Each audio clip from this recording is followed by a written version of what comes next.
Welcome to Vader TV, the site on innovation and innovators. Well, how do you find the most influential bloggers across the noisy blogosphere?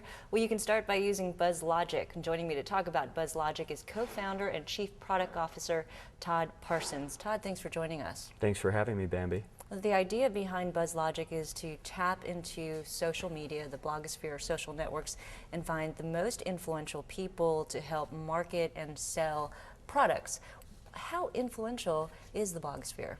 Well, that's a great question, and we found that it's incredibly influential when it comes to influencing purchase decisions, how people get informed on what they'd like to buy.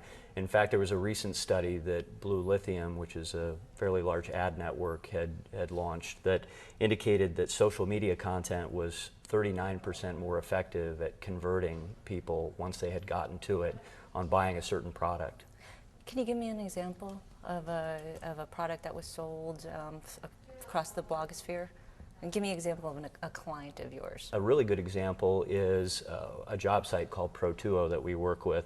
Think of Pro2o as kind of a cross between Monster.com and eHarmony, the dating website that matches you on criteria with people that are the best fit.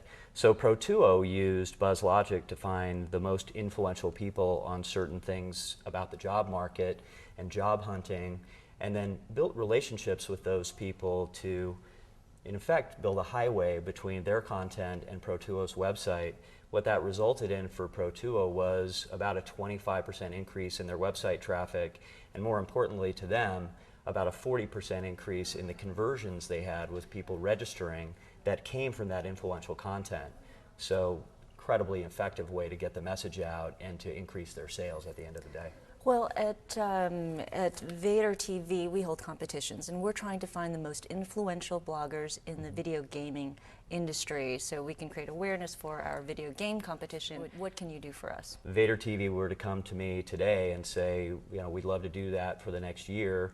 First of all, we're a very low price service. We're very disruptive with our pricing for this kind of thing. So for $12,000 a year, we'd start working with Vader to find the most influential people around the subjects that your competitions were about. So if, for instance, video gaming was the core subject of your next competition, we'd help you find the people who are most influential on certain types of video gaming, or certain trends in video gaming, or certain technology components, and give you the way to build a relationship and engage those folks to bring them into the fold of Vader TV and get your message out about that competition. And what's the integration process? And is it pretty difficult? Is it an application? How long does it take to kind of get up and running? It's really immediate. We're a software as a service, so we're an on-demand, web-hosted service, and so it's as easy as switching on the application, getting a little bit of training, so you know of how to set up these conversations, and within a half an hour, you're basically on your way, finding the influencers and getting your marketing agenda. You've been around since 2004. Is the average customer cost about $12,000, I believe you said? Right. Is that what your average customer is paying? It's a good question. It's really, $12,000 is more of an entry point for us. Okay. What we find is that as our customers get more and more comfortable with using our tool as a way to find these communities of influencers and engage with them, that they generally ramp their usage of what we have. So it's a very, very good way to get these programs, these marketing communication programs out, but usually takes a little bit of time to kind of get the knack of it. So as they learn more about the tools and how to use them, and they see the success like companies like Pro2o have, then generally the amount of usage goes up. How many customers do you have, and how many have signed up or re-signed with you, and how many have increased their budgets with you? We've had our first application in market since September of last year, so we haven't been in market that long with a product. It took us a long time to kind of get this influence engine working correctly, and we spent a lot of our early days doing that. Currently, we don't advertise our customer numbers, but it's less than 100 right now. They're brands that range from kind of household names that you would recognize if I were able to talk about them. We're confidential with our customers, of course, ranging all the way down to kind of smaller companies like Vader or like BuzzLogic, where maybe the agenda is to start building awareness through the blogosphere, through social media, instead of through a mainstream channel. Okay, you raised about $9.5 million in venture funding. Does this take you to cash flow positive at some point? When does that occur? And if not, are you going to be raising funds anytime soon? Well, we're kind of feeling our way through to how we're going to deploy our capital right now. Our fundraising was completed in January, so you can imagine we're still really doing quite a bit in terms of I guess, deploying our capital wisely. And our focus right now is to extend our selling efforts, a little more account management and market, really learning and informing our product development process with that money. It's not going to be for some time that we go back out for another round of capital if we indeed have to or want to.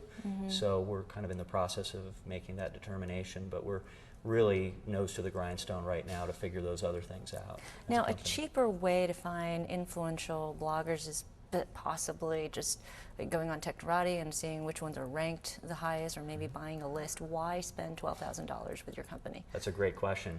Well, so Technorati, think of Technorati a little bit more, Technorati's authority ranking, as you might be familiar with it, as a little bit more a measure of popularity, of a person's popularity. So if a lot of people happen to link to my blog or whatever my presence is on the web, then I might be a very authoritative person in Technorati's estimation. BuzzLogic's a lot different than that. What we do is look at popularity as being just one component of about a dozen that might measure someone's influence. And importantly, we're looking at who might be influential about a topic rather than just being popular as a blogger. So where I might be somebody that people regard as credible on technology issues or social media issues, they might not want to listen to me when I'm talking about triathlons. The other thing that we do that's very different from free products or even paid products like Technorati and other paid products are to look at the timing at which influence occurs. So people build up credibility over time, Bambi, on certain subjects. So if I write on triathlons all the time and people pay attention to my content, I'm gathering audience around that content and I'm doing a great job with it, I become very influential on that subject. Tools like Technorati don't tell you that. And they won't tell you when I'm most influential, as BuzzLogic does. So I might write a blog post tomorrow that isn't as influential as something that I'm going to write in a week or that I wrote last week. And we're able to provide that sensitivity with our algorithms so that marketers can get the message right to the right spot with precision and get the most bang for their buck. Thanks, Todd. I've been speaking with Todd Parsons. He's the Chief Product Officer and co-founder of BuzzLogic. I'm Bambi Francisco.